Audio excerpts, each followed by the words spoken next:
ஐயனார் துணையில அடுத்து என்ன நடக்க போகுதுன்னு வாங்க பார்க்கலாம். கார்த்தியாவுக்கு சேரன் தாலி கட்ட போறாரு. அந்த சமயம் தனசேகரனும் கஸ்தூரியும் இங்கே வந்துடுறாங்க. வந்துட்டு தாலி கட்டுறதை நிறுத்து அப்படிங்கிறாங்க. உடனே வந்து திரும்பி பார்க்குறாரு. இவங்க 2 பேர் நிற்கிறாங்க. எல்லாருமே அதிர்ச்சியோட திரும்பி பார்க்குறாங்க. அந்த நேரம் வந்து வேகமாக வந்து கார்த்தியாவை வந்து சப்பு சப்பு சப்புன்னு போட்டு அடிக்கிறாங்க. ஏண்டி உனக்கு எவ்வளோ தைரியம், அவ்வளோ தூரம் சொல்லியும் நீ இங்கே வந்திருக்க. தூங்குற நேரம் பார்த்து நாங்கள்லாம் தூங்குற நேரம் பார்த்து இங்கே வந்து இவன் கையினால் தாலி வேற வாங்க வந்துட்ட அப்படின்னு சொல்லிட்டு சப்பு சப்புன்னு போட்டு மறுபடியும் அடிக்க ஆரம்பிக்கிறாங்க. அதுக்கப்புறம் வந்து நடேசன் வந்து இங்கே பாரு, இங்கே அடிக்கிற வேலை வச்சுக்கிட்டா நடக்கிற கதையே வேற அப்படிங்கிறாப்புல. என்னடா செய்வா, என் பொண்ணை நான் அடிக்கிறேன், உனக்கு எப்பட்றா, என் வழி உனக்கு எப்பட்றா தெரியும், நைட்டோட நைட்டாக எந்திரிச்சு இங்கே வந்திருக்கா, நான் இங்கே மாப்பிள்ளை வீட்டுக்காரர்களுக்கு என்னடா பதில் சொல்ல முடியும் அப்படிங்கிறாப்புல. இங்கே பாரு, எதா இருந்தாலும் அடிக்கிறா இருந்தால் உன் பொண்ணை அங்கே கூட்டி கொண்டு போய் அடி, ஆனால் இப்போ எங்களை நம்பி வந்துட்டா, இப்போ என் வீட்டு மருமகள் ஆயிட்டா அப்படின்னும். ஏண்டா தாலியை கட்டலை, அப்புறம் என்னடா ஓ மருமக அப்படிங்கிறாப்புல. இங்கே பாரு, இன்னும் கொஞ்சம் நேரம் சென்று நீ வந்துட்டேன்னா இன்னும் யாரும் என் பையன் தாலி கட்டியிருப்பான். அப்போ வந்து இது என் வீட்டு மருமகன் எங்களை நம்பி எப்போ வந்துச்சோ, எங்கள் வீட்டுக்குள்ளே கால் வச்சுச்சோ, அப்போயே வந்து அது தாலி கட்டி தான் எங்கள் மருமகளை ஆக்கணும்னு ஒன்றும் அவசியம் இல்லை. அதனால் இப்போ இருந்தே அவள் எங்கள் மருமக. இனிமேல் அவன் மேலே ஒரு அடி பட்டாலும் உன் கையை ஒடிச்சு பிடுவேன் அப்படிங்கிறாரு. எங்கடா ஒடிடா பார்ப்பான் அப்படின்னு சொல்லிக்கிட்டு இருக்கையில் தனசேகரன் சொல்கிறாரு, இங்கே பாருமா, எங்கள் மான மரியாதையெல்லாம் போயிருமா, மாப்பிள்ளை வீட்டுக்காரங்க இங்கே எல்லோரும் வந்திருக்காங்கம்மா, தயவு செய்து வந்துருமா அப்படின்னு சொல்கிறாப்புல.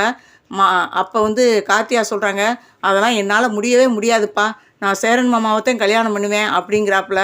அதுக்கப்புறம் தனசேகரன் யோசிக்கிறாரு, சரி இதுக்கு ஒரே வழி, இவங்களையெல்லாம் சமாளிக்கணும்னா இதை தவிர நமக்கு வேறு வழி இல்லை அப்படின்னு சொல்லிட்டு சேரனை கூப்பிட்றாரு. தம்பி ஒரு நிமிஷம் ரூமுக்கு வாங்க அப்படிங்கிறாப்புல. அதுக்கு அடுத்தாப்புலேயே வந்து கஸ்தூரியும் போயிடுறாங்க. கண்ணை காட்டுறாரு கஸ்தூரிகிட்ட, காலில் விழுகிற மாதிரி விழு அப்படின்னு சொல்லவும் சரின்னு சொல்லிட்டு உடனே அவங்களும் நீலி கண்ணீரை வடிச்சுக்கிட்டு காலில் 2 பேரும் போய் விழுந்து, தம்பி என் மகளை என்னட்ட ஒப்படைச்சிருப்பா, நல்லா இருப்ப தம்பி அப்படின்னு சொல்லிட்டு மறுபடியும் காலில் 2 பேரும் விழுக போகிறாங்க. ஐயோ அத்தை மாமா எந்திரிங்க, நீங்கள் போய் என் காலில் விழுகலாமா, வயசில் பெரியவங்க, இதெல்லாம் தப்பு இல்லையா, எந்திரிங்க மாமா ப்ளீஸ் அப்படின்னு சொல்லிட்டு எந்திரிச்சிட்றாங்க. எந்திரிச்சதும், தம்பி என் பிள்ளைய நல்லபடியாக என்னோட அனுப்பிச்சிருப்பா, எங்கள் மான மரியாதையெல்லாம் உன் கையில் தான்ப்பா இருக்குது, அவள் என்ன சொன்னாலும் அவளுக்கு புரிய மாட்டேங்குதுப்பா, நீ எப்படியாவது சொல்லி என் மகளை என்னோட அனுப்பி வச்சிருப்பா, உனக்கு நல்லா இருப்ப அப்படின்னு சொல்லிட்டு அழுக ஆரம்பிக்கிறாங்க 2 பேரும். இதை சும்மாவே வந்து சேரன் வந்து இறங்கின மனசு. இதுக்கப்புறம் சேரன் சொல்கிறாரு, சரி வாங்க, இவ்வளோ தூரம் வந்துட்டீங்க, நான் வந்து உங்களை வந்து மனசை கஷ்டப்படுத்த என்னால் விரும்பலை, வாங்க வெளியில் அப்படின்னு சொல்லிட்டு கூட்டிகிட்டு வராங்க. கூட்டிகிட்டு வந்துட்டு கார்த்தியாவை பார்த்து சொல்கிறாங்க, கார்த்தியா இந்த ஜென்மத்தில் நம்ம 2 பேரும் ஒன்று சேர முடியாது, ஏன்னா வந்து நம்ம தாலி கட்ட போகிற நேரம் பூரா நம்மளுக்கு ஏதாவது ஒரு தடங்கள் வருது, அதனால் வந்து அடுத்த ஜென்மம்னு ஒன்று இருந்தால் நீ எனக்கு மனைவியாகவும் நான் உனக்கு கணவனாகவும் அமையணும்ட்டு நம்ம ஆண்டவனை வேண்டிக்கிடுவோம். இப்போ வந்து இவங்க சொல்கிற மாப்பிள்ளைக்கு நீ கழுத்தை நீட்டு, அதுதான் உனக்கும் நல்லது எனக்கும் நல்லது, ஏன்னா அவங்க மனசளவில் ரொம்ப உடஞ்சிருக்காங்க அப்படின்னு சொல்லி சேரன் சொல்கிறாரு. இதை கொஞ்சம் கூட கார்த்தியா எதிர்பார்க்கல. சேரன் மாமா என்ன சொல்கிறீங்க மாமா, ஏன் மாமா இதுக்காக நான் இவ்வளோ தூரம் ஓடியாந்தேன், என்ன மாமா என்னை புரிஞ்சுக்கிறவே மாட்டேங்கிறீங்களே மாமா, இப்படி சொல்லி சொல்லிதாம்மா என்னையை பயமுறுத்தி வச்சு என்னை இவ்வளோ நாளாக ரூமுக்குள்ளே பூட்டி வச்சுருந்தாங்க, இப்போ நான் வந்து அதை மீறி வந்ததுனால இப்போ வந்து உங்களை வந்து மைண்டை வந்து சேஞ்ச் பண்ணியிருக்காங்க, இவ்வளவு தான் வித்தியாசம், இவங்க பேச்செல்லாம் நம்பி ஏமாற வேணாம், தயவுசெய்து சொல்கிறத கேளுங்க மாமா, ப்ளீஸ் என் கழுத்தில் தாலி கட்டுங்க மாமா, மாமா சொல்லுங்க மாமா அப்படின்னு சொல்லிட்டு நிலாவை கெஞ்சுறாங்க, நடேசனை கெஞ்சுறாங்க, பல்லவன் சோழன் பாண்டியன் எல்லாத்தையும் நீங்கள் எல்லாரும் சொல்லுங்களேன், சேரன் மாமா ஏன் இப்படி புரிஞ்சுக்கிற மாட்டேங்கிறாரு என்னைய அப்படின்னு சொல்லிட்டு அழுக ஆரம்பிக்கிறாங்க.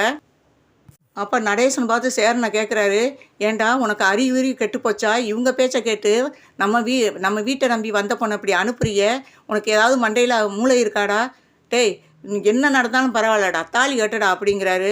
இல்லைப்பா, எனக்கு ஒருபோதும் என் மனசு அதுக்கு இடம் கொடுக்கல, தயவு செய்து வந்து நீங்கள் கூட்டிகிட்டு போயிருங்க, இதுக்கு வந்து நீங்கள் யார் சொன்னாலும் நான் இந்த பேச்சை கேட்க மாட்டேன், கார்த்தியா இதோட என்னை மறந்துடு, உங்கள் அம்மா அப்பாவோட போ அப்படின்னு சொல்லிட்டு படக்குன்னு ரூமுக்குள்ளே போய் கதவை சாத்திடுறாரு சேரன். அங்கே இருந்தவங்கனால யாராலையுமே பேச முடியலை, இதுதான் சந்தர்ப்பம் சொல்லிட்டு கையை பிடிச்சி தரன்னு இழுத்துக்கிட்டு, வாடி அவனே சொல்லிட்டேன் அப்புறம் என்னடி உனக்கு அப்படின்னு சொல்லிட்டு தரன்னு பிடிச்சி இழுத்துக்கிட்டு அவங்க வீட்டுக்கு கூட்டிகிட்டு போகிறாங்க. அங்கே பார்த்தா மாப்பிள்ளை வீட்டுக்காரவங்களுக்கு விஷயம் அரச புரசலாக தெரிஞ்சிருச்சு, இந்த பொண்ணு வந்து மாமா விரும்பி அவங்க வீட்டுக்கு போயிருக்கதா எல்லாருமே சொல்லிடுறாங்க. இவங்க எப்படா வருவாங்கன்னு சொல்லிட்டு மாப்பிள்ளையுடைய அம்மா அப்பா வாசலில் தயாராக நிற்கிறாங்க. இவங்க பொண்ணை கூட்டிகிட்டு போனதும், இங்கே பாருங்க, இனிமேல் உங்கள் பொண்ணை நீங்களே கட்ட சொன்னாலும் நாங்கள் கட்ட தயாராக இல்லை. அதனால் இந்த கல்யாணத்தை இதோட நிறுத்திக்கிறோம் அப்படின்னும்.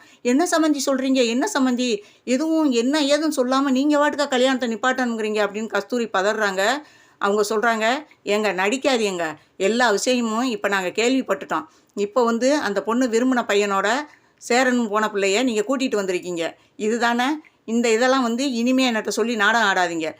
நல்ல வேளை தாலி கட்டின பிறகு இந்த விஷயம் தெரியாமல் தாலி கட்டுறதுக்கு முன்னாடியாவது தெரிஞ்சிச்சே அப்படின்னு சொல்லிட்டு கஸ்தூரியும் தனசேரனும் எவ்வளவோ சொல்லி பார்க்குறாங்க. அவங்க யாருமே கேட்குற மாதிரி இல்லை. மாப்பிள்ளையை கூட்டிக்கிட்டு மாப்பிள்ளையுடைய அம்மா அப்பா சொந்த பந்தங்களோட வெளியேறுறாங்க.